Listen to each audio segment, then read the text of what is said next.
Hello, welcome and everyone. Guys, we'll start session in few minutes. We are waiting for more participants to join the session.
Okay, let's start the session now. Hello, everyone, and welcome. I'm Archie Zen, your host for today's webinar. Guys, we're excited to have you with us. If you need anything during the session, just drop your message in the chat box. Our team is here to help you at every step. Today's topic is Zero Trust Security with Microsoft, Architecture, Implementation, and Auditing.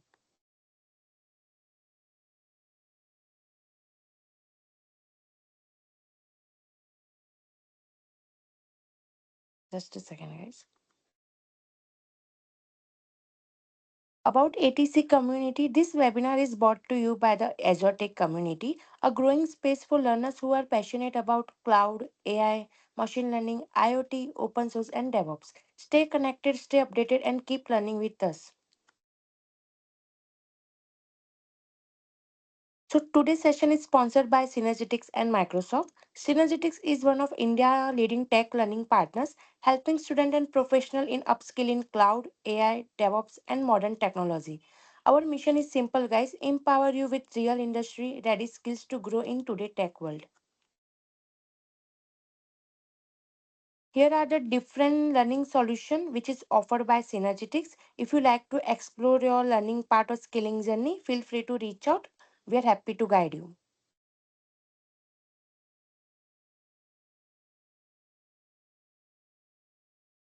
This is skilling journey. Your Microsoft certification journey starts with fundamentals, move to role base, and finally leads to expert level certification.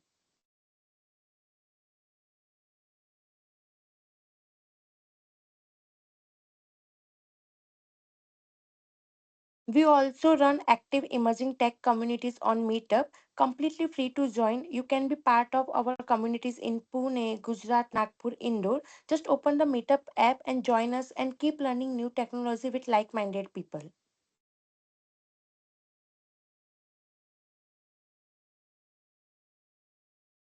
Today's session is led by Komal Sharma. She is a Microsoft certified trainer and currently works with Synergetics.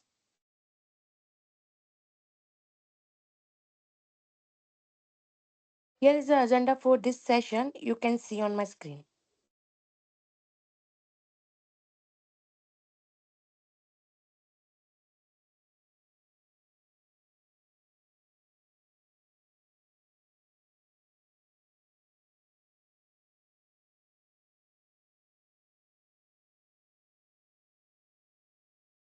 Also, guys, we are offering learning achievement badge for this session. You just have to follow the step and you will get the activated badge.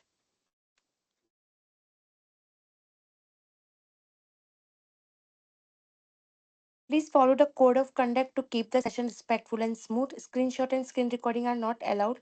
Let's maintain a safe learning space for everyone, guys.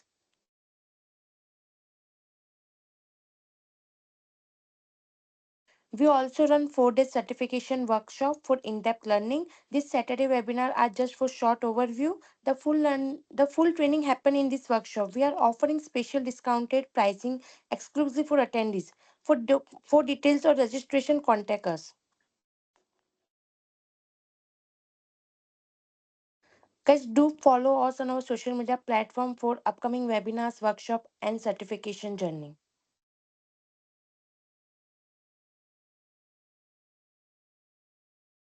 Thank you for joining the session. We hope you enjoy the session and learn something valuable today.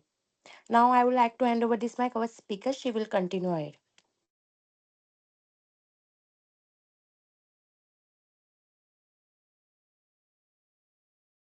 Thank you, Archie. Just give me a minute. I'm sharing my screen.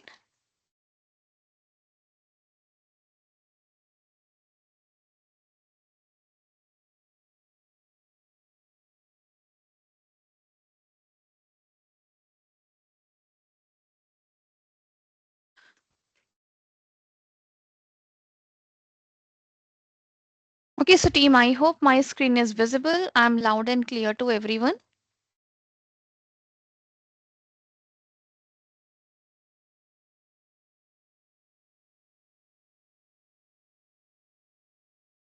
I hope I am not audible. Yes, ma'am. Okay, okay, great. Okay, so team, I welcome you all for the session. My name is Komal Sharma. I'm Microsoft certified trainer and having more than of 17 years of experience as a trainer and software consultant.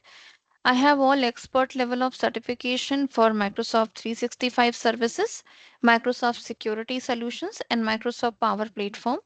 I am also working with Copilot and exploring security Copilot, Copilot in M365, Copilot in Power Platform, right?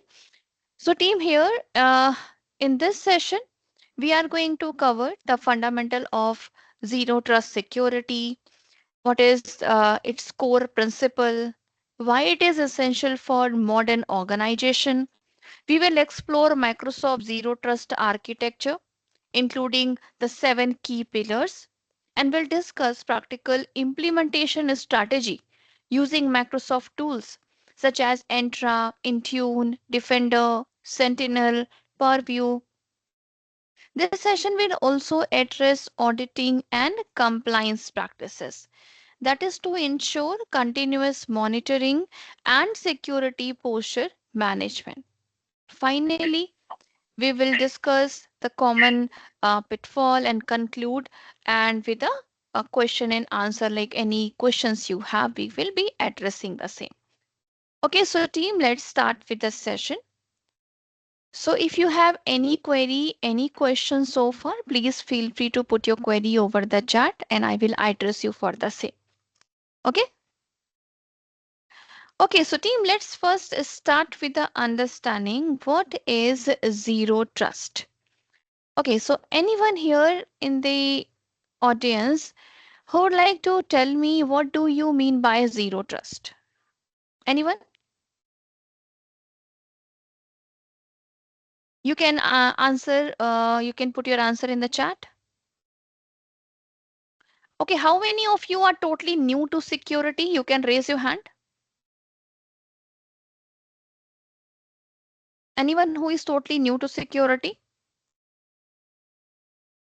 Okay, so I guess one or two who are totally new. But I guess as we are working in an organization dealing with different data, information, and we are in an environment like in a virtual environment, and we must be aware with the basic security that we need to follow. Let's say related to authentication, authorization process, right? Security policies that we have to follow when we are sharing the data, accessing any information and all.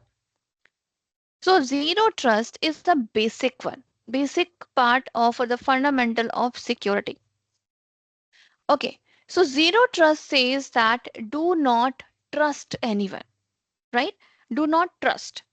Okay, so now you will say, okay, Komal, so when we are not going to trust anyone and we are in this virtual world and we are not able to see each other, and even sometimes it happens that when we are in this virtual environment, people are working from different countries, from different cities, different states. They even do not know each other by face, right? They only know the name of the person, that yes, a person is working in my organization and I need to share some information and collaborate with him. Okay. But zero trust says do not trust. So if I'm saying you do not trust anyone, how you are going to work in this virtual environment? So zero trust, Microsoft says that do not trust anyone, but verify explicitly. It means you need to protect your assets against the attacker, right? You need to validate the user. Let's see, you have sent me a email or had put me a message. This is what the information you are looking for. How can I trust you? So I will verify. How your verification will be done? By the email ID you have used to have a communication with me or to send me email, right? So we need to validate that all trust and security decisions use the relevant available information, right? And use least privilege access. This is the second principle. This principle says that, okay, you are giving some information, sharing some information, some files, some data, but for how long, right? Is it for a day, for a month, for a week, forever, 24 by 7? Right? Or what access, what level of access you are providing. Another person should be able to only view your file, edit your file, right? Or what permission you are giving to the person. So you are going to use least privilege access. You are limiting the access to your information, like just in time. Means, let's say I have given you access for any information, so that is only accessible to you for a day. After 24 hours, it will be expired. Okay, or let's say after this session you are looking for the recording of the session. Okay, I will give you the recording, but the recording is only available with you for a week. After that, the link will not be valid. So this is what just in time and just enough access. Like let's say you are looking for this PPT. So Komal, can you share this PPT? Okay, I will share this PPT or another documents, but I will only give you access to view it. Okay, you cannot download this file, you cannot make a copy. Okay, and you can only view my file. That's it. So this is called just enough access. So this is the second principle of zero trust. And the third principle says assume breach. It means as we are trying our level best to make our system secure, make our environment secure, but don't you think that attackers are very smart? So they are also trying their level best to enter in your environment, right? And to exploit the security environment in your organization. So we have to assume breach. Assume attacker can and will successfully attack anything in the system, like our identities.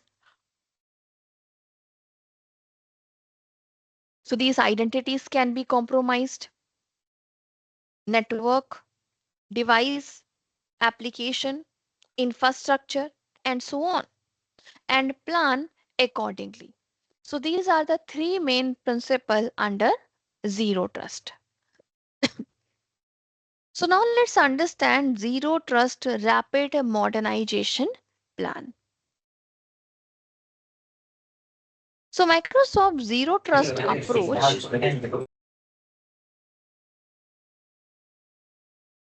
I hope you all are on mute.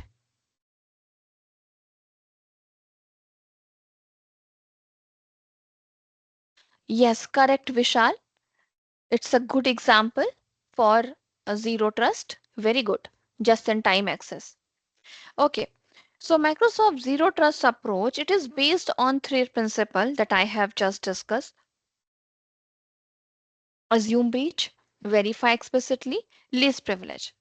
These principles apply across the technical estate and are usually applied to zero trust transformation. There are few initiatives because these uh, principle apply to zero trust transformation with a series of modernization initiative.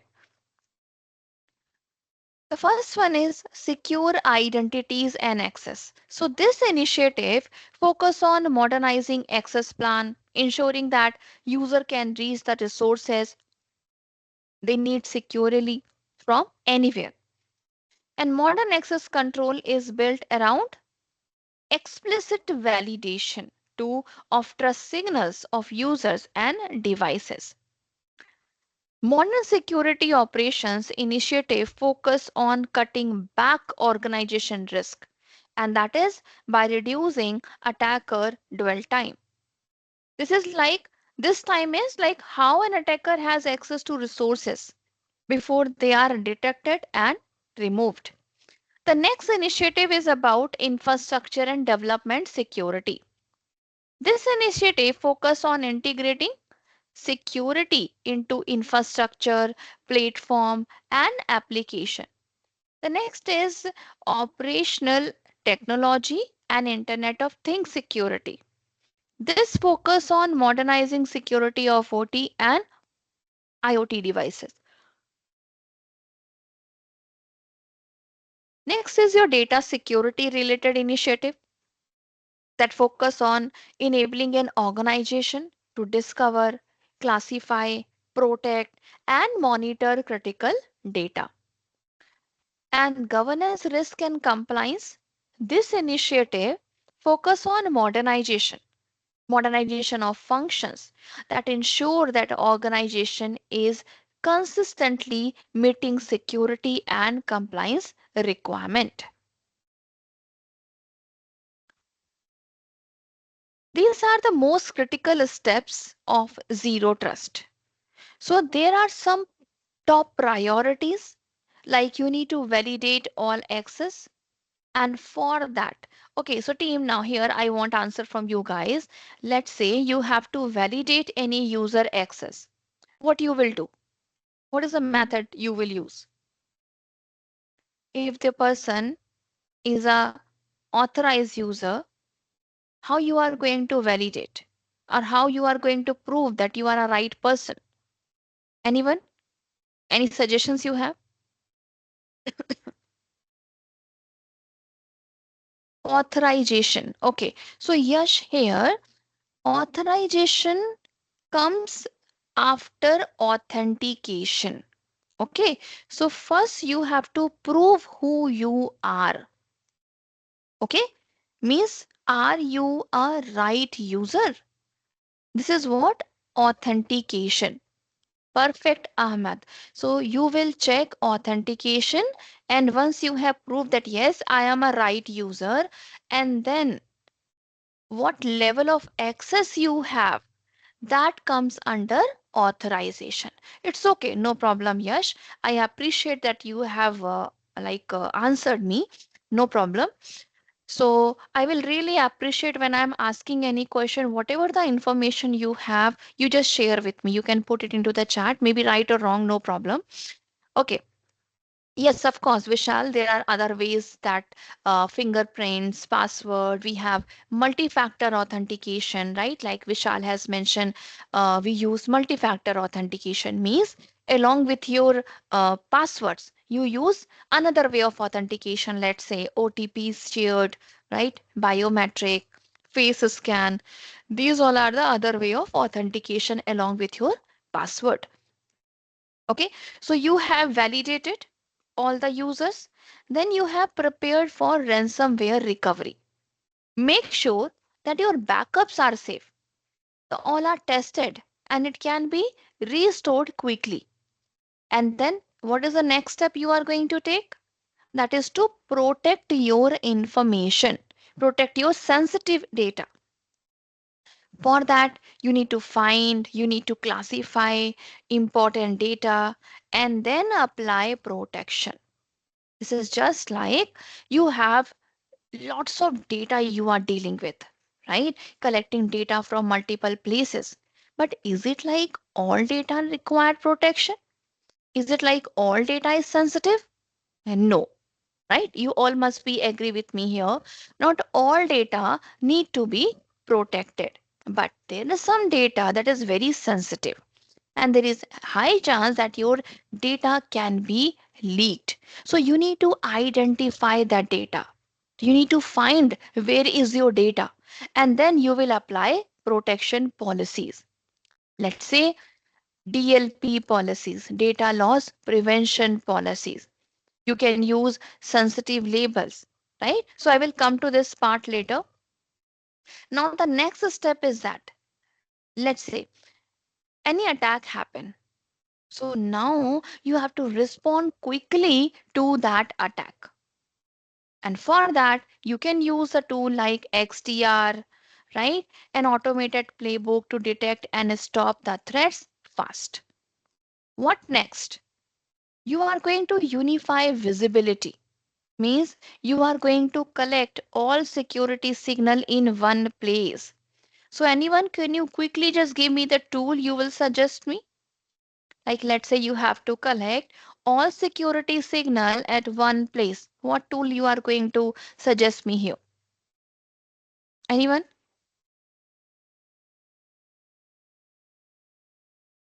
Sentinel. Perfect. There are different SIM tool available, that is to collect the information from the different places. Very good. Okay. I hope I am audible, Ahmad.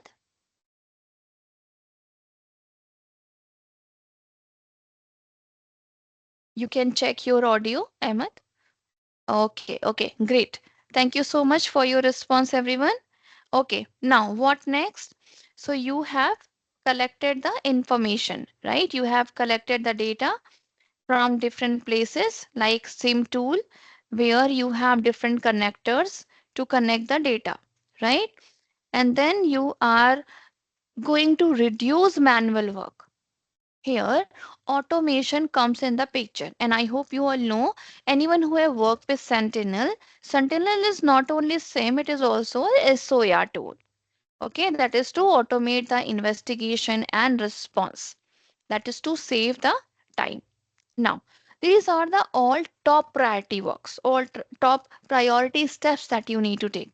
Now, as needed. As needed means based on your environment. Let's say infrastructure and development is required. You need to monitor and secure servers, application, reduce the risk from your old system, right? Discover and classify your IoT devices, isolate any unused system, and monitor threats across IoT and IT environments. Okay, so in short, you start with identity protection, data security, and visibility, and then add advanced measure like ransomware, automation, and IoT security as needed. Okay, so team, now let's quickly jump to zero trust technology pillars. Okay, so Microsoft defined 7 technology pillars for implementing a zero trust architecture. So these pillars represent the core area where zero trust principles are applied. Okay, so first one is identity, right? Whether they represent people, service, IoT, identities define the zero trust, right? Now, here, when you are using identity zero trust, when identity and when any identity, now what is identity? We users, we carry some identity in this virtual world. Like right now, as we all are there in this session, you have logged into this Microsoft Teams application and you must be carrying some identity, right? Like I have logged into this application by carrying my organization ID. And I can see your name, Vishal is there, Ahmad is there, right? Mayur is there. This is what? Your identity. You are carrying this identity to access the information, application, data in this virtual environment. Now, when an identity attempt to access any resources, like you have attempted this training session by logging to this Teams application, or you are trying to access any document, you are trying to access your email. So you are carrying your identity. Now, verify that identity with a strong authentication. So your organization verify, right? So your organization must have applied multi-factor authentication. Some conditional access policies must be there, right? And ensure that access is compliant. Okay. And here you can follow least privilege access principle. When an identity has been granted access to the resources, data can flow to a variety of different endpoint, right? Now, here applications and API that provide the interface by which data is consumed. That may be legacy on premises, lifted and shifted to the cloud workload, and apply control and technology to discover shadow IT. That ensure appropriate in-app permission. Now, ultimately, security teams are protecting data wherever possible. Data should remain safe even if it leave the device, application, infrastructure, and network. So, when your data is traveling, you can classify your data, label your data, and encrypt data and restrict access based on these attributes. Let's say I have applied a label to a document that is sensitive. Okay, that is a label.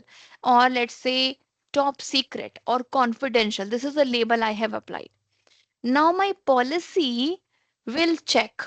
Okay, this is what the label applied. Now I have set up the policy that if any label is applied, like confidential, this file should not be shared outside the organization. Now my policy will check if any label is applied, how it should be treated.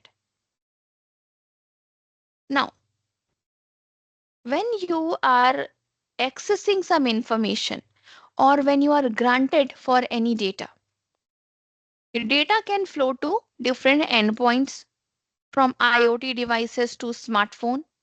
Bring your own devices to partner managed devices. This diversity create a massive attack surface. Okay, so monitor and enforce device health and compliance for secure access. Let's say I'm a user, I have done my authentication process, but the device I'm using, this is my personal device. My data can be leaked, right? There are some sensitive application I'm trying to access the information. So organization need to monitor whether they are going to follow like both approach, maybe bring your own device concept or organization owned devices. In both the cases, there must be a proper access control on the data that is shared from the devices. Okay. Now next is about the infrastructure. Whether you have your on-premises servers, you have cloud-based VM, containers, or some microservices. Infrastructure represent a critical threat vector. So you have access for version, configuration, and just-in-time access to harden this defense. All data is ultimately accessed over network infrastructure, right? So networking control can provide critical control to enhance the visibility and help prevent attacker from moving literally across the network. Now, what you will do here? So you are going to segment the network. Segmenting means making groups. Go deep into network micro segmentation. And you are going to deploy real-time threat protection, end-to-end encryption, monitoring, and analytics. Okay, so team, now I hope all the pillars, technology pillars that I have discussed of zero trust are clear to everyone, right? So what are the pillars I have discussed? Anyone, can you quickly just give me the name of these pillars? First was identity. What are the other pillars we have discussed? Yes, can you please quickly put it into the chat? Yes, anyone? Identity. Then we have discussed endpoint, data, application, correct? Infrastructure and network. Okay, so Nilesh, authentication comes under identity. Okay, so we have technology pillars for zero trust, that is identity. Let me just take you to that slide again. Okay, so these all are the security pillars that I have just discussed. Identity means you carry your identity. You must be using some endpoint, any device to access your information. Let's see your laptop, your mobile, right? Desktop. Then data. So of course, you are accessing some data, some documents, some information, email. Okay, that is what? Data. You are using some application. Application maybe some legacy application, online application, M365 application. And then your infrastructure, cloud infrastructure, on premises, multi cloud infrastructure, right? And the network. So these all are the technology pillars of zero trust. Okay. So team, now let's move to our next topic.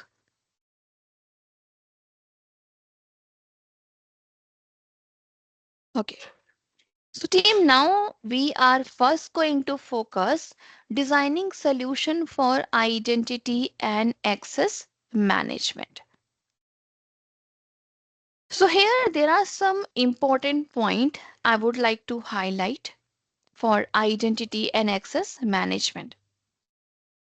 First, you need to understand the foundation of security, right? When you are into identity. So first, I hope it is clear to everyone what is identity. Identity that you carry in this virtual world, and you wanted to validate yourself that yes, I am a user. Like I wanted to prove that yes, I am Komal Sharma working in my organization and I am carrying my organization ID. I need to get access to these resources, maybe some application, some data, some information, right? Now, my organization need to control my access, right? They need to make sure that Komal should only be able to access the data she is authorized for. Okay. Now, you are going to protect data, resources, right, by determining which requests are permitted or not.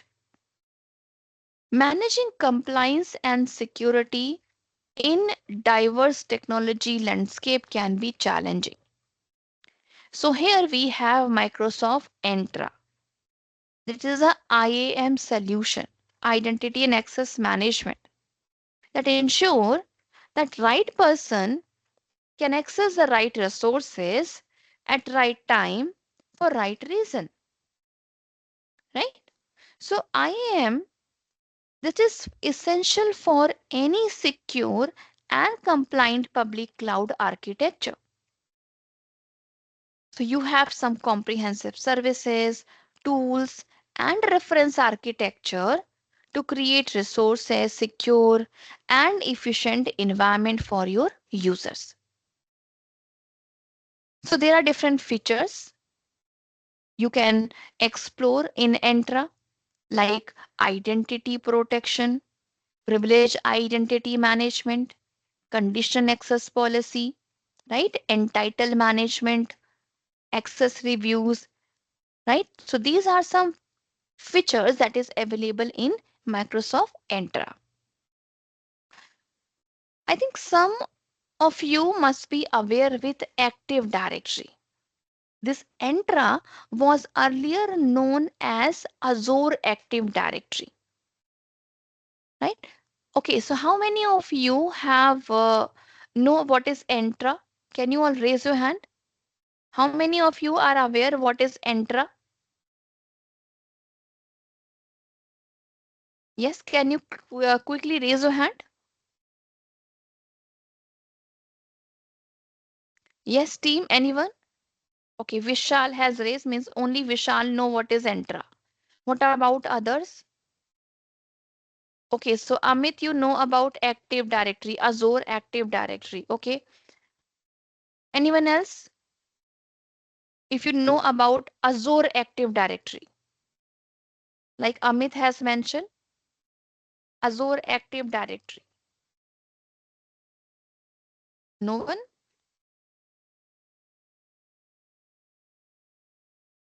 Okay. Okay, now how many of you know about Active Directory? See, there is a difference, huh?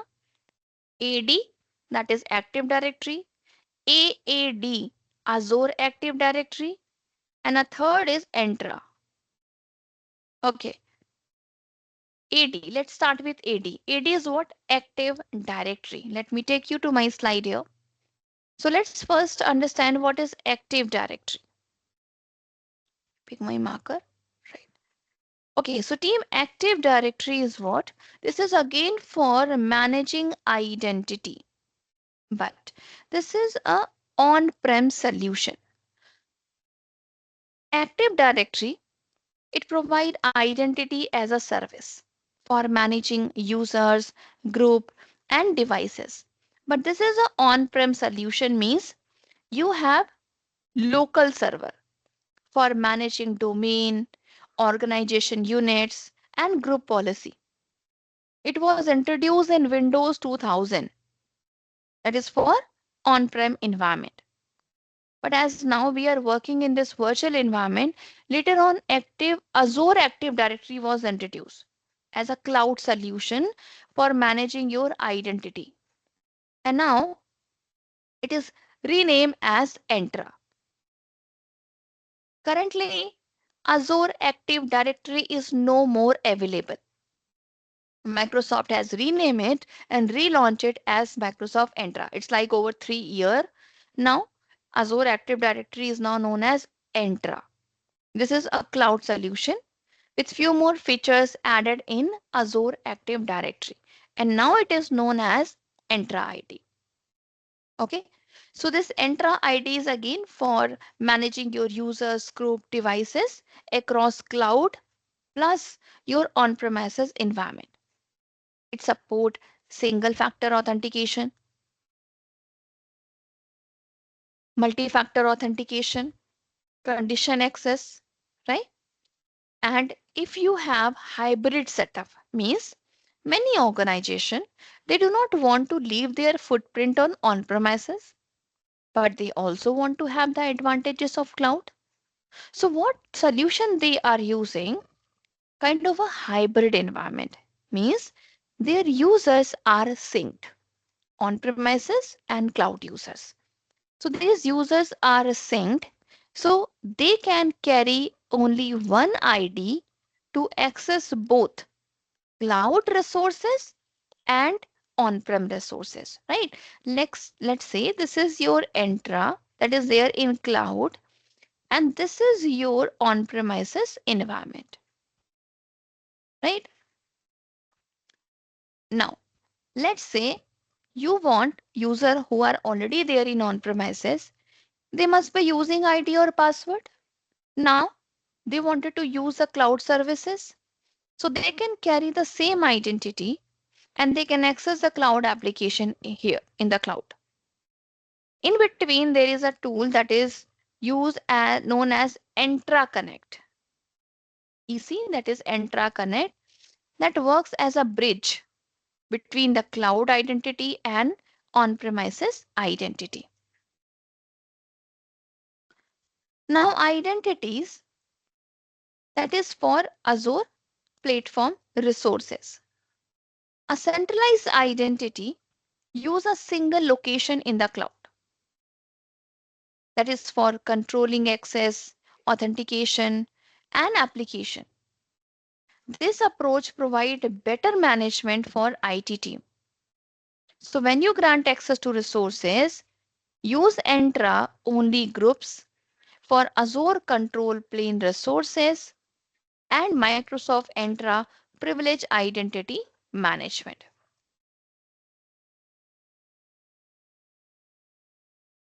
You can deploy Entra condition access policies for the user with right to Azure environment.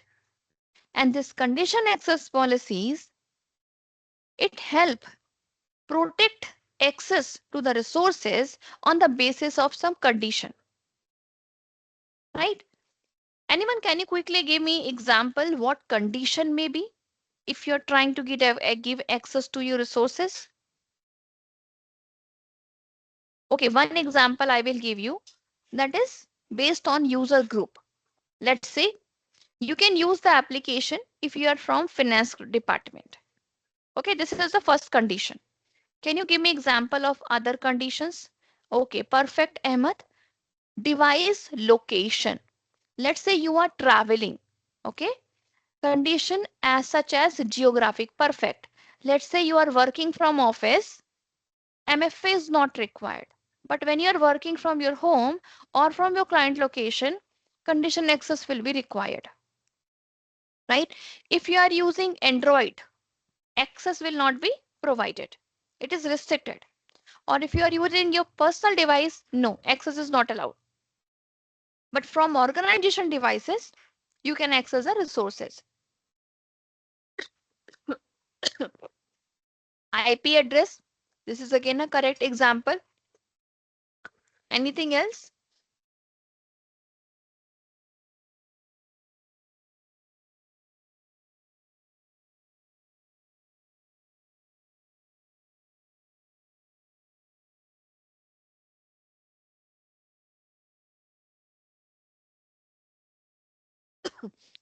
Perfect. Role based condition.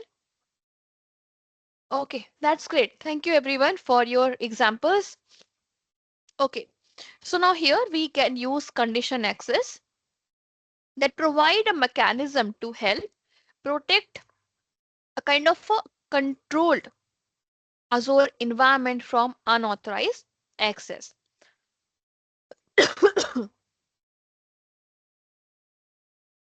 Now, team, here, this is the slide I have put here to give you understanding about the external identities. As we are discussing about identities, as we are also carrying one identity, virtual identity, to access the resources. But we need to manage external users also. Now, who are your external users?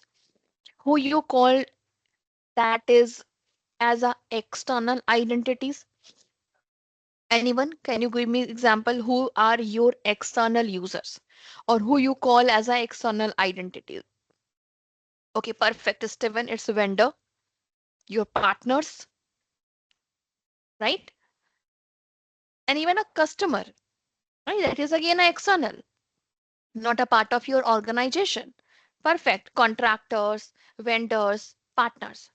Now, so anyone who is not a part of, very good Vishal, anyone who is not a part of your organization will be considered as external identities. Now, as they are your partners, you need to collaborate with them, right? They are your customer. You need to share some services to them, right? Now, it is very important for organization to manage these external identities. So here in Entra, it support B2B collaboration, business to business. Okay. So Microsoft Entra external identities, it refers to all the ways you securely interact with a user who are outside your organization. Okay. Now, first let's understand what is this B2B collaboration.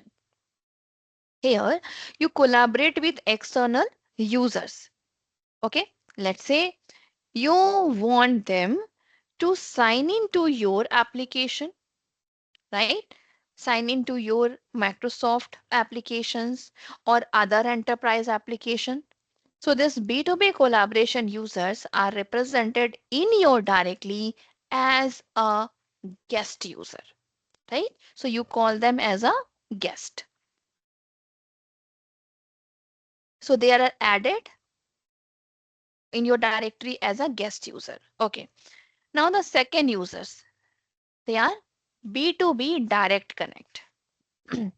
This is a kind of a two-way trust relationship. Okay. Like let's say there is another Entra ID organization and you want to have a seamless collaboration. See, let's say in your real life, you have some guest, they visit to your home. Okay. Don't you think your guest call you that, hey, I wanted to visit to your place. Are you available? So they have a, like, you give them conversation that yes, I'm available on this weekend. You can come to my home 6 o'clock. Let's have a lunch together or let's have a dinner together, right? This is what a collaboration. So these guests are just like on the basis of permission based, they visit to you, just like your guest here in this B2B collaboration. But there are some friends, some relative, you have some trust relationship. They trust you and you trust them. You do not need any permission. You can directly go to their home and even you can go and access their home, like you can go and sit to their bed, to their any room you can visit, right? Let's say your brother, your sister, they're very close to you and you are having trust on them. Okay, just like that, in this virtual world you have B2B direct connect. You have mutual relationship, two-way trust relationship setup, that is called B2B direct connect. Now you have B2C. C means customer. Here in both the cases, B2B, B2B, collaboration or direct connects, you are collaborating with another party, that is business party. For business purpose, you are collaborating. But here in C, B2C, business to consumer, like you are publishing your application or custom develop application to your customers, to consumers. Let's say there are multiple applications we are using, like Netflix, Amazon Prime, Sony Live, Prime. So these are application we are customer for them, right? AWS, they have Amazon services, and we are log into their application, we are subscribed, and we are customer to them, right? Here, while using this Azure B2C for identity and access, of course, there is a separate Entra available to manage the customers. Now, another term in external identity, that is multi-tenant organization. Here, you collaborate with multiple tenant in a single Microsoft Entra organization. And this term is called cross-tenant synchronization. Okay, so you manage multiple tenants. Okay, let's say you have main organization and you have, like, let's say Geo. So Geo Entertainment, Geo Geo Mart. So there are different businesses you have, and for every business there is a different tenants you are handling. Okay, so I hope this external identity concept is clear. Okay, so now team, let me just take you to Entra environment where I can show you how users are managed. Okay.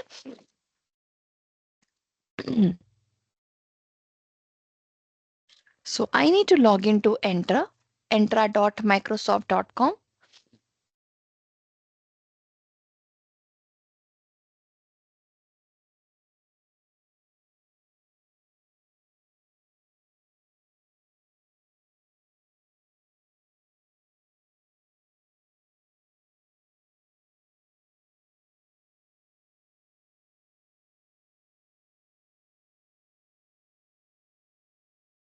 Mm.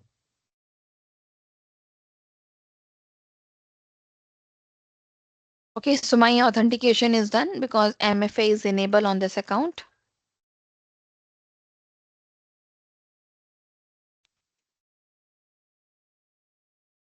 Okay, so I'm logged into my Entra environment. And here you can have a look under Entra. You can go to users. And here you have list of users available in my environment. So I have total 25 users. And here you can see users type. So all users are members, like they are my internal users. Member means internal. And wherever users type are guest means these users are carrying their own identity, maybe their personal identity, their organization ID. Okay, and I have added them in my environment as a guest. You can also add your internal user as a guest. Let's say you wanted to add any employee for the contract basis. Let's say he's there for 1 year, 6 months. So you can add these users in your environment, provide them your identity, your organization identity, but you can manage the status of the user as a guest because he is not permanent. Okay, like here, I have added this user Anand. He is added and carrying my organization ID will notice this is my user carrying my organization ID, but the status I have mentioned that is guest because he is there only for 6 months or 1 year. After that, his assignment will be expired. So that of course you can do. Okay. Now, here you can see in this column on-prem sync means whether this user is a sync means it is there in my local Active Directory and I have synced this user to my Entra. Now, when the user is synced, you can treat this user as a cloud user. You can enable multi-factor authentication, apply condition access policy, add to any Entra group. Okay.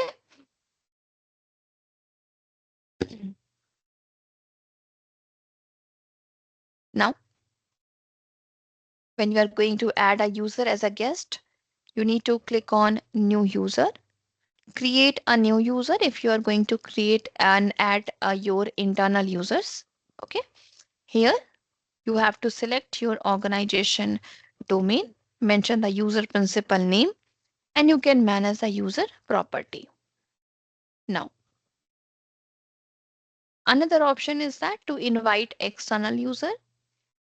Here, if you want to add a user as a guest user in your organization. So you just need to manage the identity user is carrying, okay, and send the invitation to that user.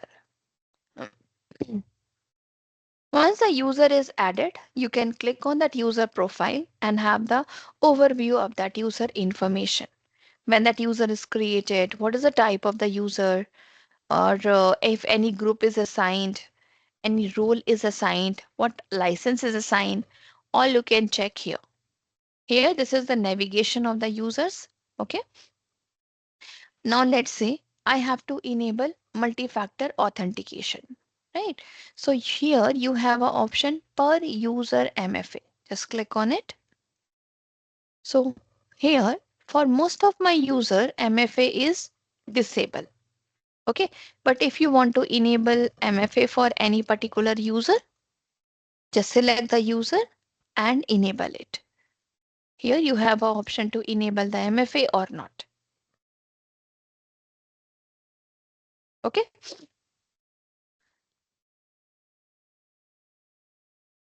There are few more features we can explore in Entra, like we have condition access policy.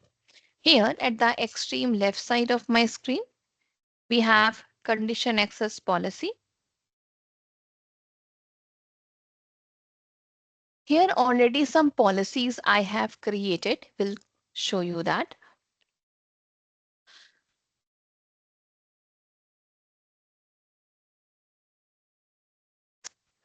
So this is the policy I have created for one of my user Adelaide, and I have enabled MFA for this user.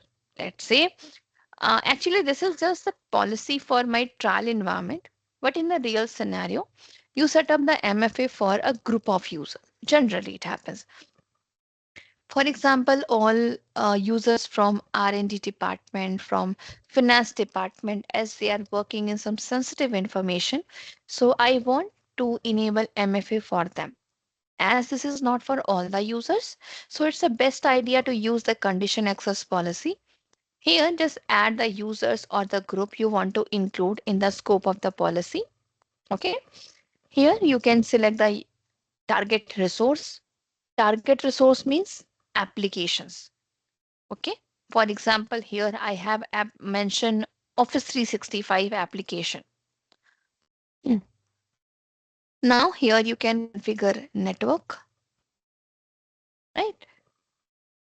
Here you can control user access based on their network and physical location. Another option is again under condition. There are other conditions, let's say related to device platform, location, client application, devices, insider risk, user risk, or you can set it up here. And now here under grant,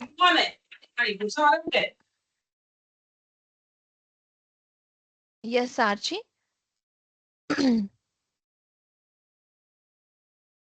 Okay. So here I have grant this user access, but the condition is that whoever the user I have put into the scope of the policy, they will be granted access for the resource, but that require multi-factor authentication. Okay. So similarly, you can set up the condition over there. Now, next let's explore one more feature in Entra, that is ID protection. This is Entra identity protection. So Entra identity protection, it allow organization to achieve and complete three important tasks. First, let's say you wanted to automate the detection and remediation of identity based risk. So there are two risks, user risk and sign in risk. Let's say any user, that user access is compromised, your password is leaked, or it is like some impossible travel, like you are working from Mumbai, but just after few minutes your login is done from another country. It means it's not you who have traveled within minute to another country. Or let's say any user who is trying to log into any unusual timing, unusual sign in behavior, that is what sign in risk. So this Entra identity protection, that is the feature of E5 license. It's a premium feature. It helps admins to automate this detection if there is any sign in risk, investigate the risk using data in the portal, and export these risk detection data to another tool. This identity protection, it uses the learning Microsoft has acquired from their position in the organization with Azure Active Directory, right? That is to protect the users. And here I have set up, I have not set up actually the policy here. This is disable in my case, but I will quickly show you how you can set up the policy. Under user risk policy, select the user who is in the scope. Like I have mentioned sales and marketing. Set up the level of the risk that you want to include in this policy. I have mentioned medium, and how the access will be controlled automatically. If there is any risk, user risk, it require users to change the password. Okay, so user will be, if you are an authorized user, you need to change your password and then you can reset the password and you would be able to access the resources. Or let's say if you wanted to block the user access immediately, if there is any risk, the user will be blocked. Now the another is sign in risk policy, where all the settings are same except you are going to control the access by requiring MFA. So in general, MFA is not required, but if there is any sign in risk, user need to go with multi-factor authentication. Let's say I am a trainer, right? I usually have to travel to different location. If my organization has set up this policy, I have, let's say, travel to another country and it comes under sign in risk policy.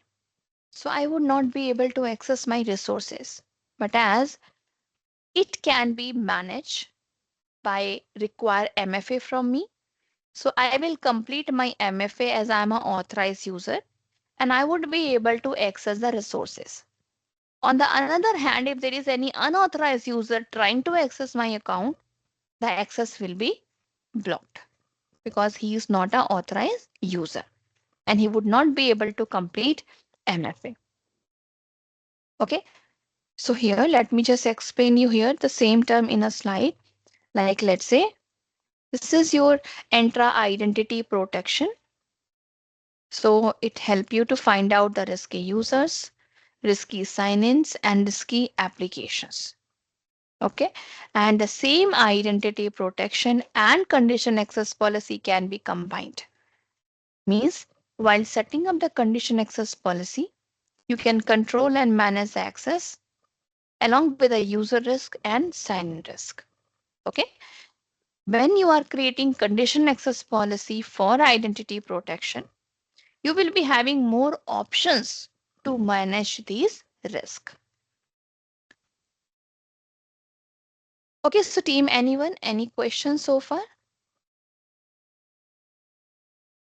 Okay, so Emma, you have asked about what is enable and enforce about MFA. Let me just take you to that uh, screen.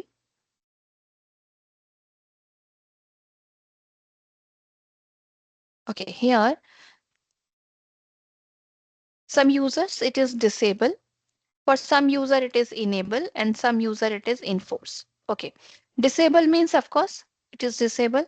If it is enable, enable means you have enabled from your side, but this user have not set up MFA yet, means he is not registered. That's why the status is enable. Once the user is registered, let's say he has registered his email ID or mobile number, he will be registered and the status will be enforced. Means without completing MFA, user would not be able to log in. So these are the three stages: disable, enable, and enforce. Ahmed, I hope it is clear to you. Okay, so as I said, as a user, when you are going to sign in to any impossible conditions or any unusual condition, that is called sign in risk. As I said, like impossible travel. Okay, how it is possible that within few minutes or few hours, without informing anyone in your organization, you have traveled to any other location, any other country? So this will be considered as a sign in risk, that there is any unauthorized user who is trying to log into your account. Or let's say unusual sign in pattern. Generally your work timing is 9 to 5, but at night 2 o'clock when you are going to sign in, it means it's not you, any attacker who is trying to access to your account. So this type of risk comes under sign in risk. Okay.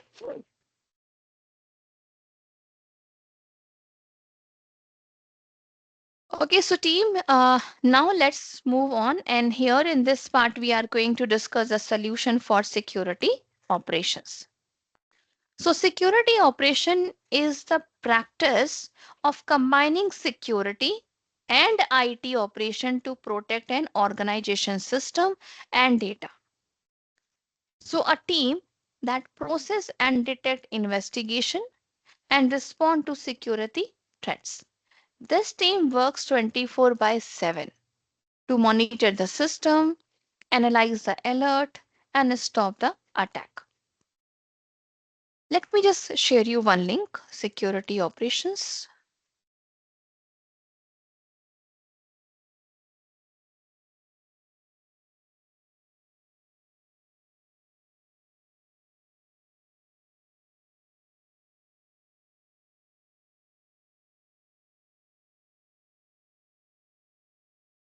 Okay, so to know more about security operations, you can just go through this link.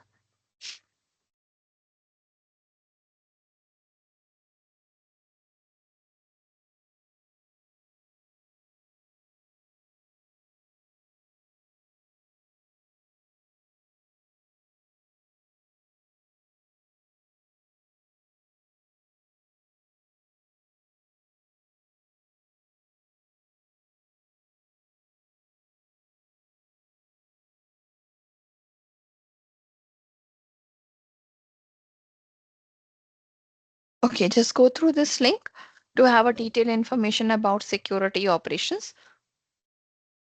One more link I'm just sharing, Zero Trust.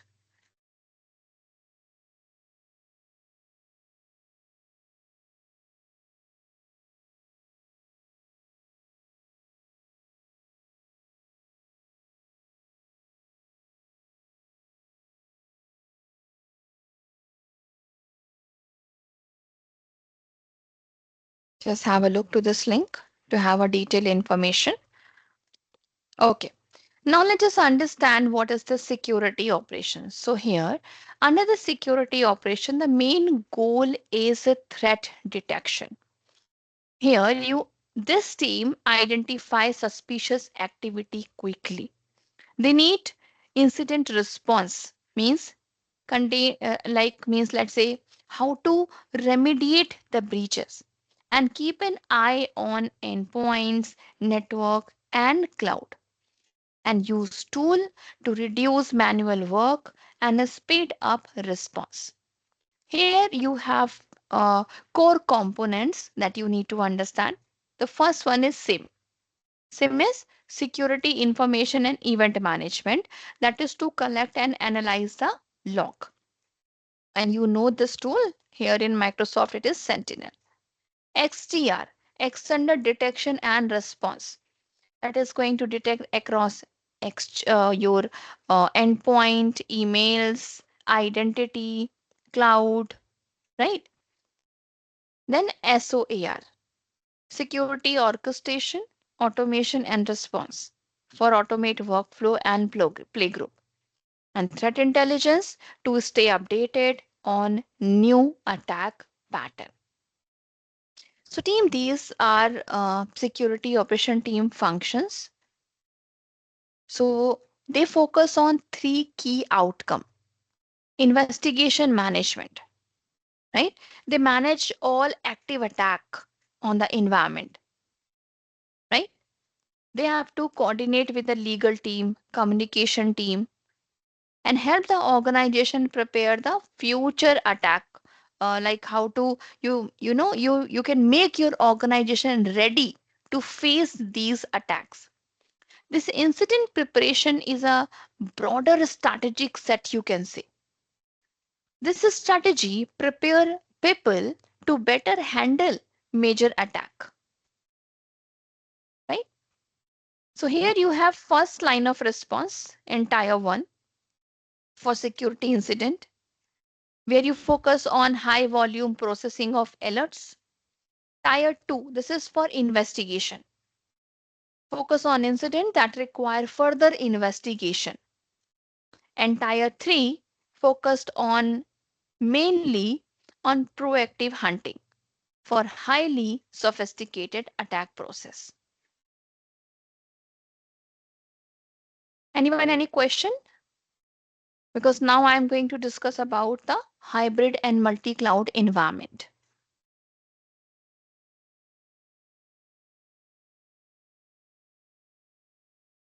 Sometime I came across with per user multi-factor authentication got following ticks.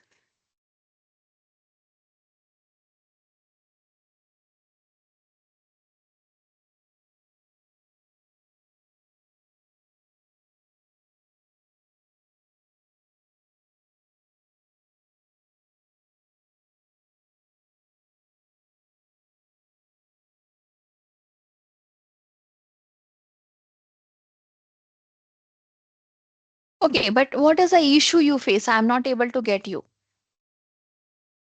This create issue.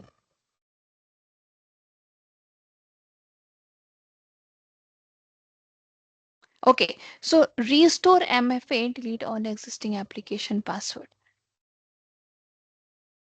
Okay, we'll do one thing. So yes, I will just take you to my MFA setting and will explain you the same. Okay, let me just wind up with the agenda and then I will take your session, take your question at the end. Is it fine for you? So yes, okay, okay, great. Okay, so team, now let's move to next part where we are going to focus on hybrid and multi-cloud environment security operations. Okay, so unified operations is the intentional approach, you can say, for maintaining one set of tool and process to consistently manage each cloud provider, right? So successful hybrid, multi-cloud and edge strategy begin with a primary cloud platform, whether it is located in private cloud or public. Your primary cloud platform hosts your operational focus along with a set of defined cloud facilities. Implement an extension. like Azure Arc or Gateway to apply the control in your primary cloud provider across hybrid, multi cloud, or your edge environment. So, all these basic features, these are generally like how you are managing these multi cloud environment, like search, index, grouping. Okay. Then, for consistent deployment, automate extending the tool templates, create access and security boundaries to protect and deploy the assets. And here you have security operation capability for Copilot for security. So as I have discussed, like I'm also working with Copilot, and Copilot is your AI assistant, you can say, a Gen AI that is helping you to understand your query and will give you the response accordingly. Let's say I wanted to investigate an incident. I do not want to do it manually, but I will just ask a security co-pilot to give me the detailed information about this incident. Why did it happen? Who are the entities that is involved? Okay, and any suggestion about the same. So co-pilot is going to process my requirement.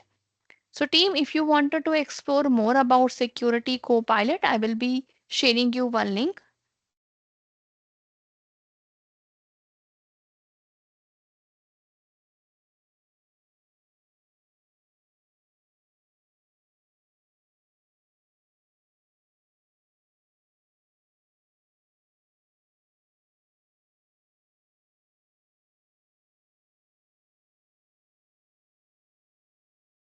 There is a proper course also for security co-pilot if you wanted to explore.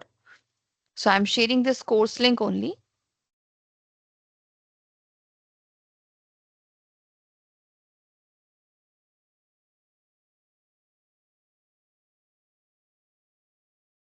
Okay. So I have shared this link. Here you can have a detailed information about this course.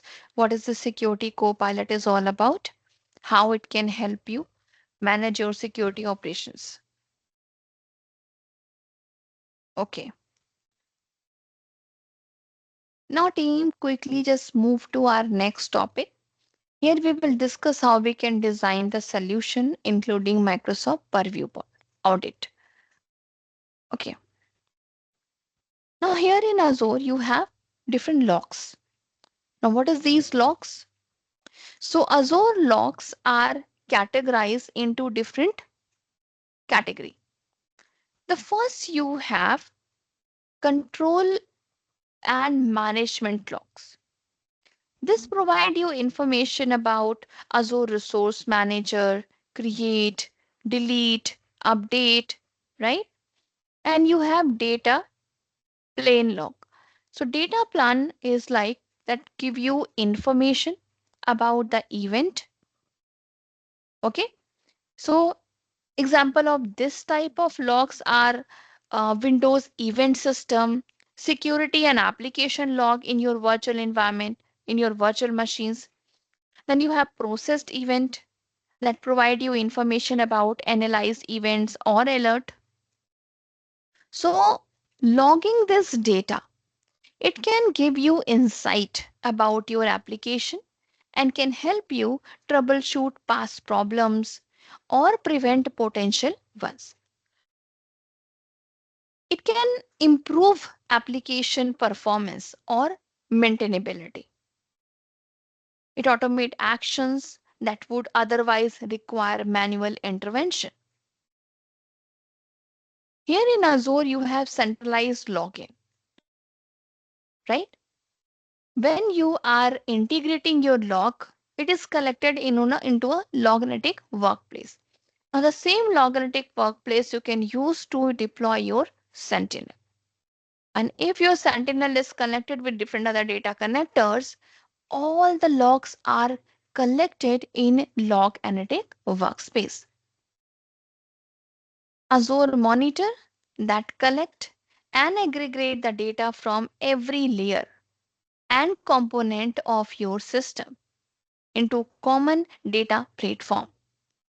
It correlate your data across multiple Azure subscription and retain it. Because this data is stored together, it can be correlated, right? And the data can then be used for analysis and visualization to help you understand how your applications are performing. Under auditing, here I would like to discuss some solution available in Microsoft Purview. At this Microsoft Purview audit that provide with you the ability to log and search for audited activities, empower your forensic, IT compliance, and legal investigation. Audit standard is by default enabled. It is turned on, right? That means record of audited activities are captured and are searchable. The only setup that require is to assign the necessary permission to access this audit data, right? And make sure that user are assigned the right license for Microsoft Purview audit feature. Team, let me just take you to Microsoft Purview portal.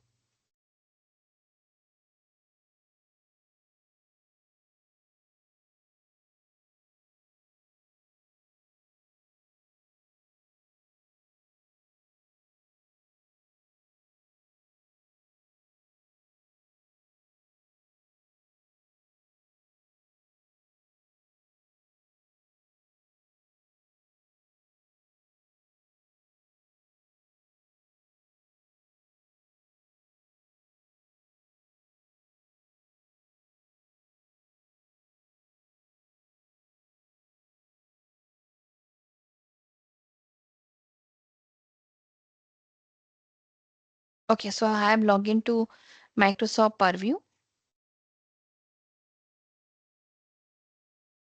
and here under solution,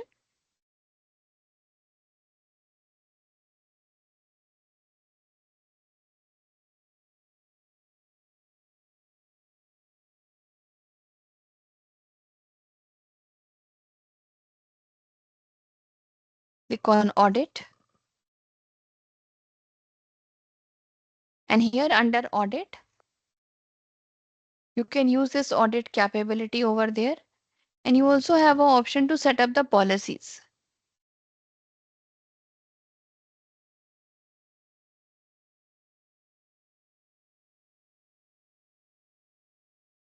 Okay, now here, for example, if you wanted to audit any event under search, you can start your time range, activities, users who is involved in your audit, object ID like file, folder, site, any keyword, record type that you can put over there.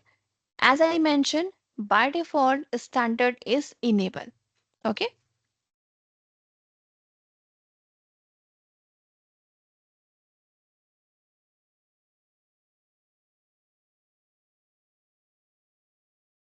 Now let's focus on SIM solution. SIM is what? Security, event, information and event management.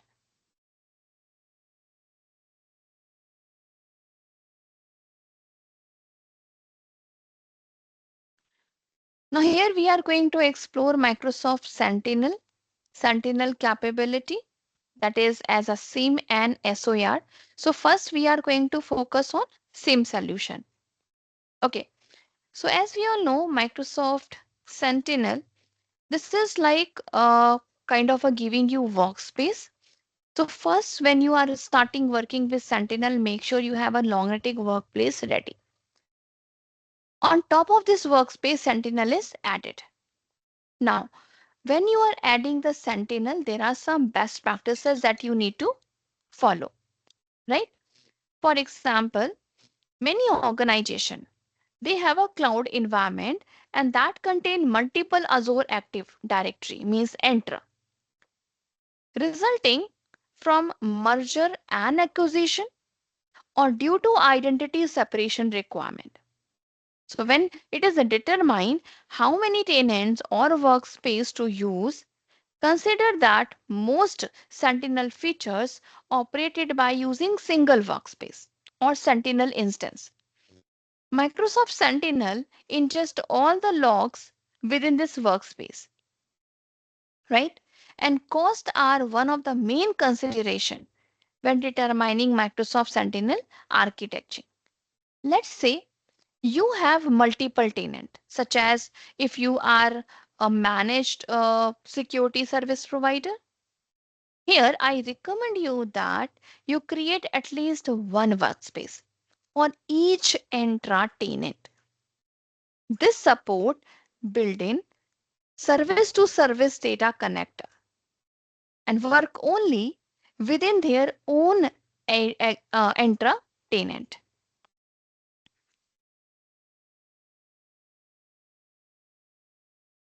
You combine Azure resources, right? Resources context, role-based access control, and table level RBAC. That is to provide your team with a wide range of access option. See, when you're working in Sentinel, of course, all the logs are collected in Logetic Workplace. And this data is collected as a table. Okay, now to access this table, to view the table, edit it or delete it, user require permission and that can be managed with Azure RBAC. Now here in this image, it shows a simple version of workspace architecture, right? Where security and operation team need access to different set of data. And the source context, RBAC is used to provide the required permission. Here in this image, the Sentinel workspace is placed here. And now this is the security team. What access they have? They are working as a security operation analyst. Security responder role is provided. And for security operation engineer team, Sentinel contributor role is assigned. And now here, all the security monitoring team. And there is a operation team, right? Both are going to work in this Sentinel, right? And these are the roles that is defined to them like contributor role. And these are the other roles working in the environment. So these are again, like as I said, some best practices you need to follow. Okay, like let's say when you are creating your workspace, right? When you are giving the name to your workspace, including Sentinel, use the same workspace for both Microsoft Sentinel and Microsoft Defender for Cloud, so that all the logs collected for your Defender for Cloud can also be used by Microsoft Sentinel. The default workspace created by Defender for Cloud will not be appear as an available workspace to Sentinel.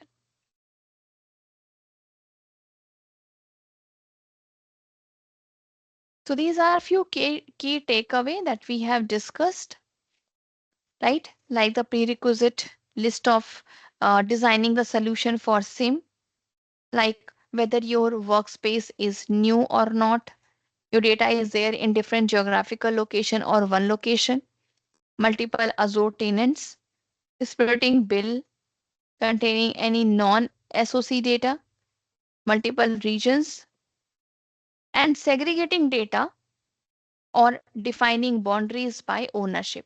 So these checks are actually part of your detailed decision, right? Be sure to familiarize yourself within it, like from the design your Microsoft Sentinel workspace architecture, right? Anyone, any question related to Microsoft Sentinel as a SIM solution?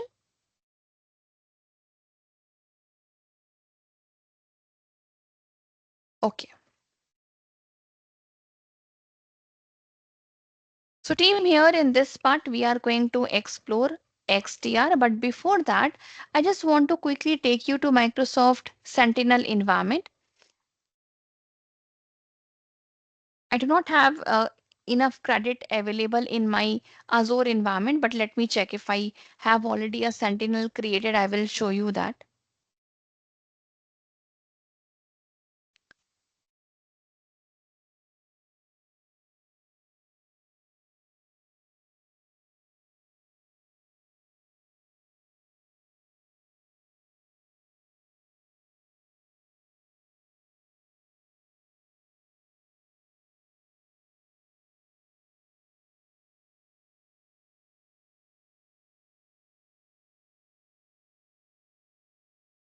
Okay, no, Sentinel is not there.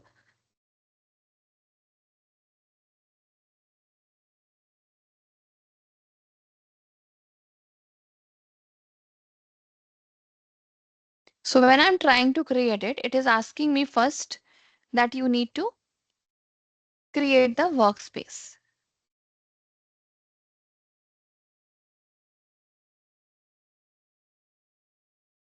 Now I need to mention the resource group.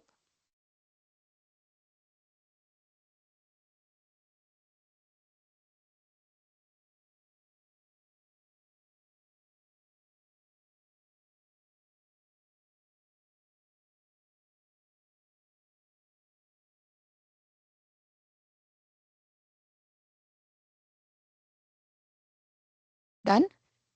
Review and create the resources.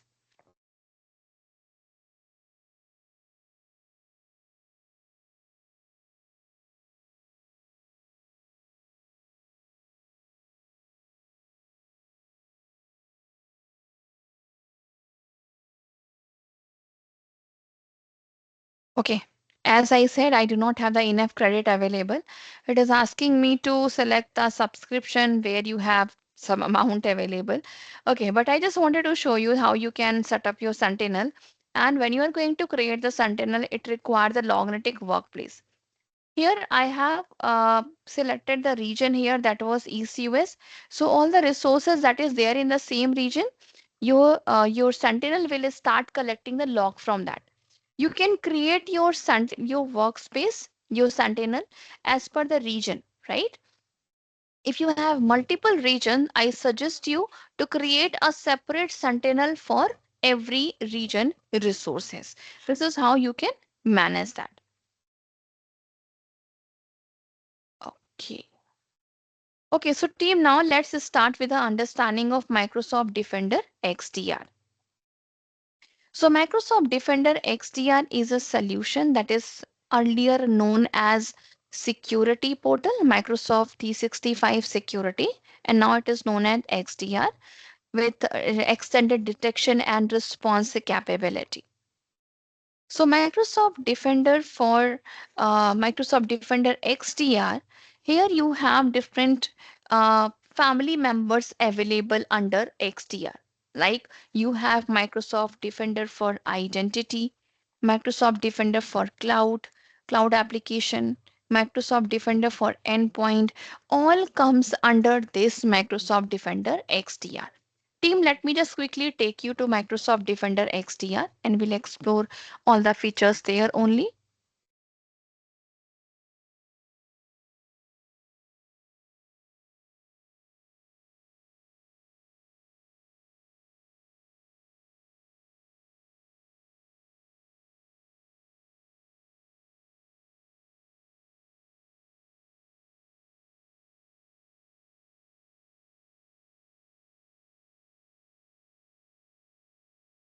Okay, so now here in Microsoft Defender, as you can see here, I have this section in investigation and response. So if any alert is created or any incident is created, it is added here. Like let's say this is there are many incident that is created. Like one is for DLP policy, full access. All these are some DLP policies, alerts and incidents are created, and I can investigate these incident. Now here in this Defender XDR, I have Defender for Identity, Defender for Office 365, that is to protect my email and collaboration for M365 environment, right? Then you have Microsoft Defender for cloud application. So here Microsoft Defender for endpoint. I do not have the license, active license for Microsoft Defender for endpoint, but here let's say you have Microsoft Defender for endpoint that is going to protect your endpoints, right? So Microsoft Defender for endpoint is a unified platform, you can say, that is for device protection, automated investigation and response. Here you have Microsoft Defender for cloud application. This is a SaaS solution, cross SaaS solution, you can say, that is going to give you deep visibility for your cloud application usage, right? Like here, I can see what are the applications that is available in my environment, the user who is accessing these application, what is the most famous application my organization users are using, any application that is there under high risk level, medium risk or low level, right? Here you can click on Cloud App Catalog and find out the cloud application as per the category. Okay. Like for example, here you can click on category and select the application that comes under productivity. Here you can mark the status of these application as a sanctioned application or a unsanctioned. Now, what is the difference between them? Sanction application means you are marking it as a safe application for all the organization users. As we all know that now there are many applications that are uh, allowing you to bring your own ID. Okay, let's say there are different shopping application, entertainment application. From organization point of view, it's not safe to allow your organization user to bring their organization ID to log in. So here you can mark these application as a sanction means these are safe to be used. Unsanctioned means no, it is restricted. So users are not allowed to use these application carrying their organization ID. So whatever the application you wanted to market as unsanctioned, let's say this is one application, and here at the top I have an option to mark it unsanctioned or sanctioned. So I have marked this as unsanctioned, right? Now it is restricted for my organization users. Here you can set up the policies also, like I have set up some policies to monitor the session or monitor the user access for any applications, that all I can monitor here, right? Here under activity log, you can see if user is going to sign in for any application, when he has login, right? Any user who is trying to access any block application or any other activity done by admin, all will be logged here. Next, coming to email and collaboration. This is called Defender for Office 365. This is to safeguard your organization against malicious threats posted by email messages, links, and collaboration tools. And here you have identity protection. Identity protection means this is for your identity that is there in on premises. So this was all about Microsoft Defender XDR. Now team, let me take you to SOAR solution again, where we are going to discuss about Microsoft Sentinel.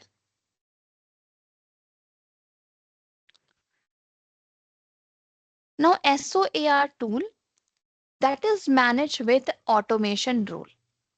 So you set up the automation rule that allow your user to manage the automation of incident handling. As we all know, as a security team, it is like our job to manage all the incident 24 by 7. But as human being, we have some limitation.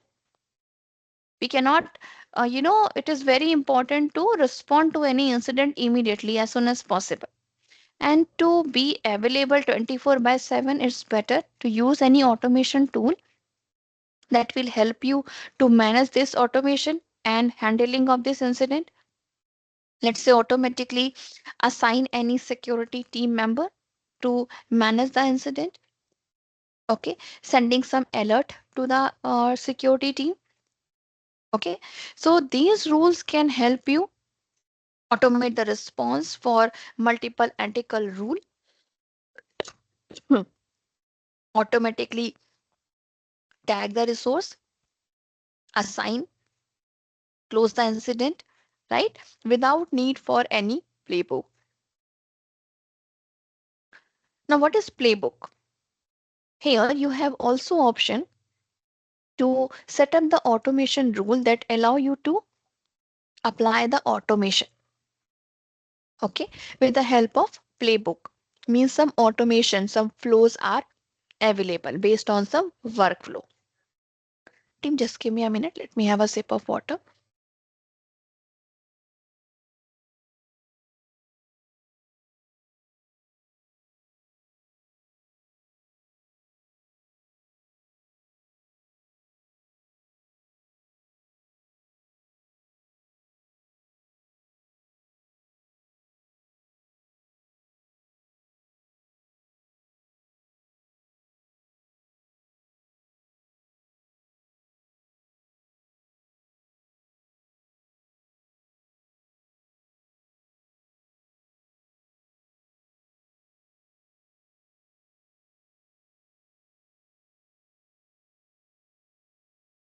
Okay.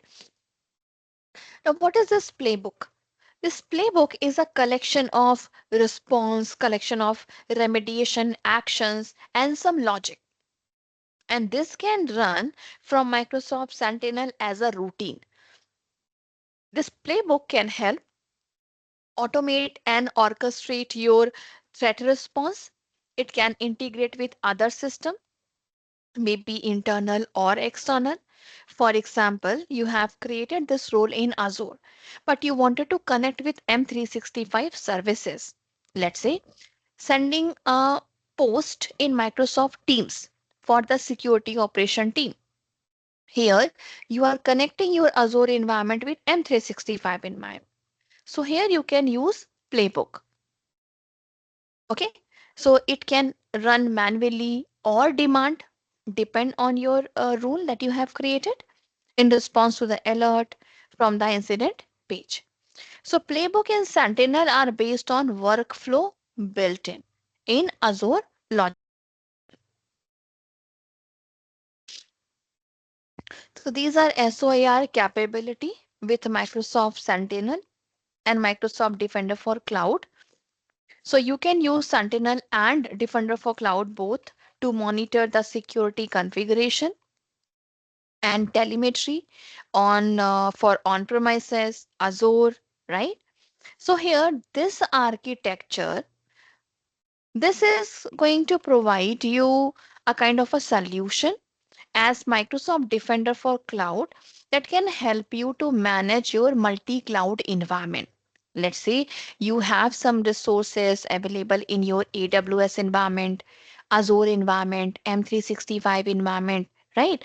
Let me just take you to my Azure portal.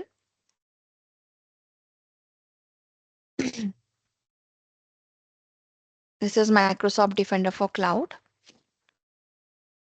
Right now, I have only managed Azure environment, but if you have to set up any other cloud, you can go to management under environment setting. Here at the top, you have an option to add the environment. Let's say you want to add the environment for AWS, for GCP, GitHub, that you can add. Once it is added, Defender will protect and defend that environment resources too. Okay, and here under Microsoft Defender for Cloud, you have two plans available. One is for security posture management and another is cloud workload protection. As you can see here, I have this security posture management. Both the plans are enabled. Flounder, that is Defender plan is enabled by default, and the Defender CSPM. This is the paid plan. And here you have the cloud workload protection for different type of resources like server, database, storage, and so on. Depend what resource plan you wanted to enable.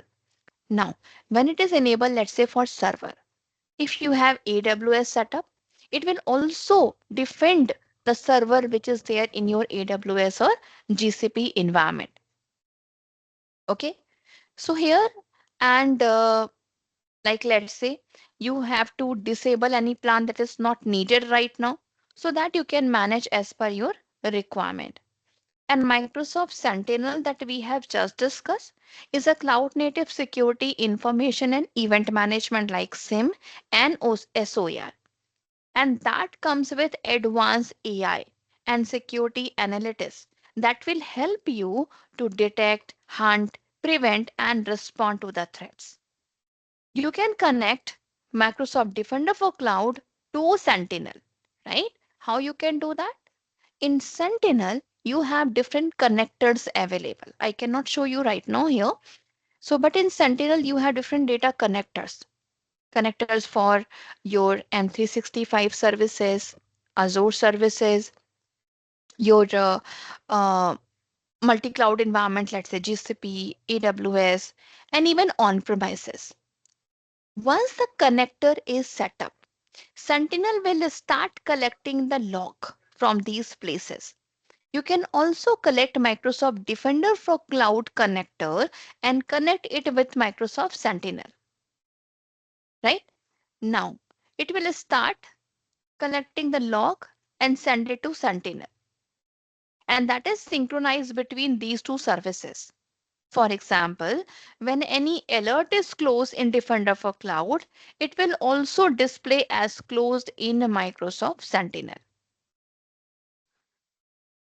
Here you have Microsoft Azure Monitor. This collect monitoring telemetry from different on-premises and Azure sources, management tool such as that is there in Defender for Cloud and Azure Automation, and also push data to Azure Monitor. And we have already discussed about Loganalytic Workplace that stores the data, stores the log. So Azure Monitor stores the log data in Loganalytic Workplace.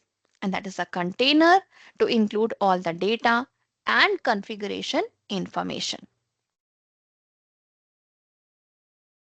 Okay, so team, now let's move to the solution for M365 environment. So here already I have discussed Microsoft Defender for solution. So I'm not going to focus much on it. So I will just quickly move to my next slide. That is about the security configuration and practices for M365 environment. Like here, we have discussed about identity, right? Identity and device. So here, when you are in your M365 environment, you start by implementing an starting point tier. These policies do not require enrolling devices into management. You start by implementing and working with Microsoft Intune. Okay, so this is actually your starting point. Like here, in your starting point, you are adding your identity, managing their authentication and authorization process, assigning them some roles, right? Now, what next? After that, like you have enabled MFA, condition access policies, and all. This is your starting point. And here, let's say you have some privileged users, high risk user. For that, you use Azure Identity Protection and you use Intune. Intune is for your device management. Okay. So here in Intune, you are going to set up data protection policies, app protection policies, mobile device management, application management. Now, second is an enterprise. Here, of course, you require MFA, but here you are mainly looking for MFA in case of risk. Okay. You can manage the policies. Sign in risk is high, low, or medium. Okay. For application, let's say now you are focusing on application that is more sensitive. So require approval for the same. Means you are moving a step ahead. Okay. You are looking and identifying the area where you need protection and more hard policies for the same. And for specialized security, right? Here, like let's say you require approved applications and all, and also you have apply level 3 application data protection policies. Let's say you wanted to enforce the policy for a particular device, for a particular group of users, all you can do into the specialized security as per the required group of users, type of devices, type of application. So here you have Intune device management. So next you enroll your devices into management and begin practicing these with more sophisticated control. Now let's move to Microsoft Purview. Here you actually in a journey where you are starting your journey from the very first step, that is to know your data. As before you are going to start with the data protection, you need to know where is your data, what is your data, and that you can do with the help of sensitive information type, data classification, and trainable classifier. These two will help you to identify your information that yes, this is my information that is sensitive. Let me take you to Purview again and we'll explain these steps one by one. Okay.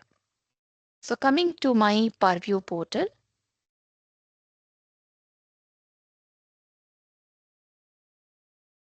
under solution, I will take you to information.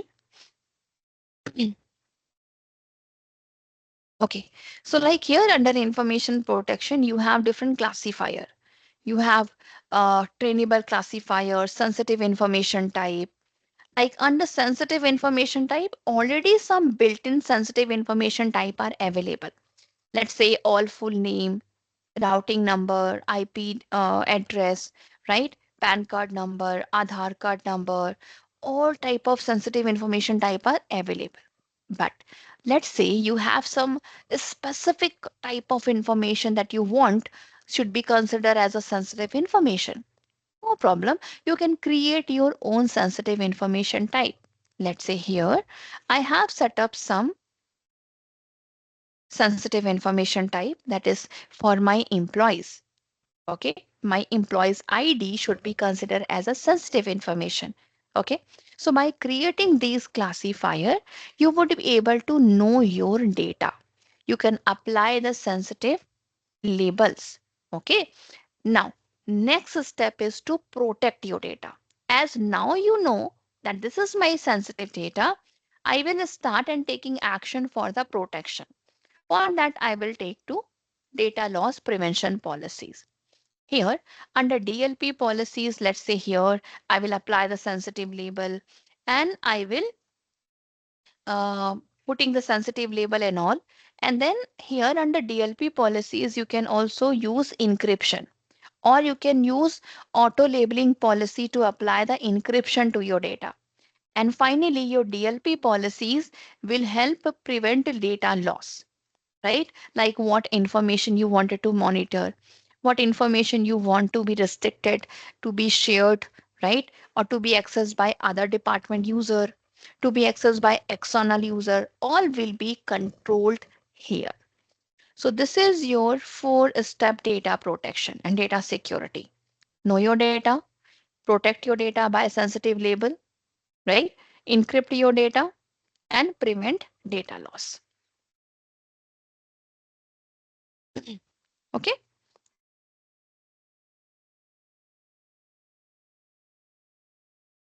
So team, now as we have discussed about the zero trust security, so now zero trust architecture that we have explored, it actually strengthens your security by verifying all the users, devices before granting access.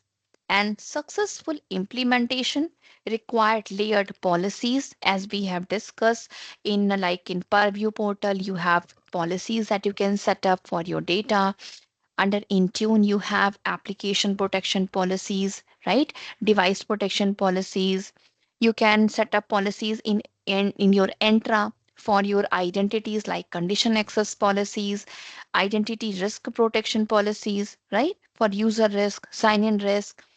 So, successful implementation of these policies, it required layered policies, identity management, and continuous monitoring.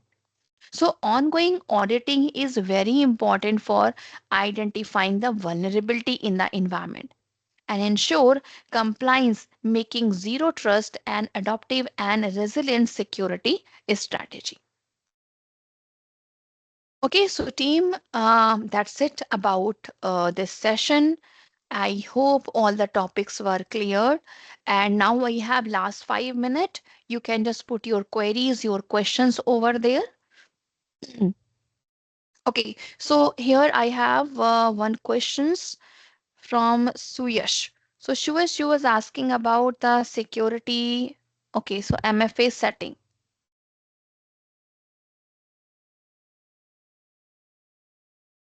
Okay, so like here, when you are configuring these MFA, um, actually these settings are related to old MFA management.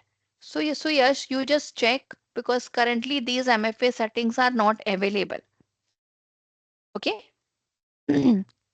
These settings that was available earlier, it of course I understand it used to cause some issues because it doesn't integrate well with the modern condition access policies. So it used to create some issues. Okay, but now it is not available. Now, again, I have one recommendation for you. If you are facing some problem in these kind of a setting later on in the future, it's better in case of using per user MFA. I recommend you to go with condition access policy. Or you can also use the security default if you want to apply it for all the users. That would be a better idea.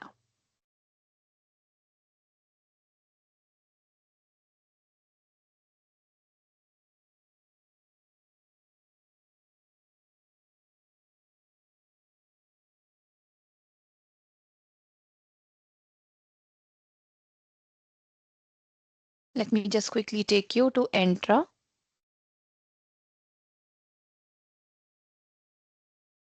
Okay. So here, can you see this service setting?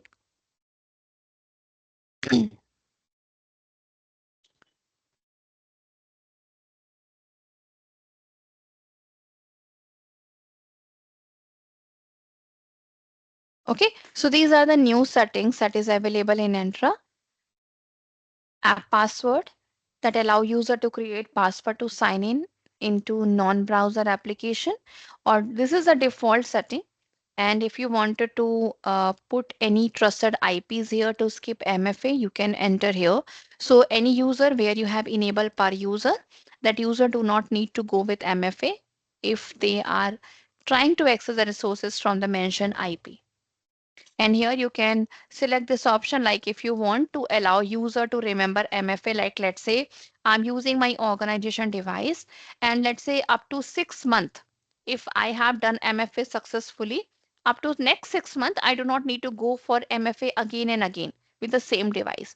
So for that, you can select this option. Okay. I hope these settings are clear to you. So yes, you can just cross check at your side. Okay, so team, anyone, any query, any questions so far? If anything is not clear, just please let me know. You can put your query in the chat and I will address the same. Thank you so much, Suyash. Thank you so much, everyone, for joining the session. I hope I could give you understanding about the zero trust and different solutions that you can design to manage your environment. And as we have discussed, like security pillars, identity, devices, network, infrastructure, data. So, how we can design the solution, okay, that is clear to you. So, we have explored different tools, like we have explored Microsoft Purview portal for data protection. We have explored Microsoft Entra for identities, Microsoft Intune, right? That is for device management. Then you have XDR to manage M365 environment. Defender for cloud, and Sentinel for managing your multi-cloud environment. Okay. And team, request to all, do not leave the session without your feedback. Once again, thank you so much, everyone, and thank you for your feedback. Bye bye. Take care, everyone. Over to you, Archie.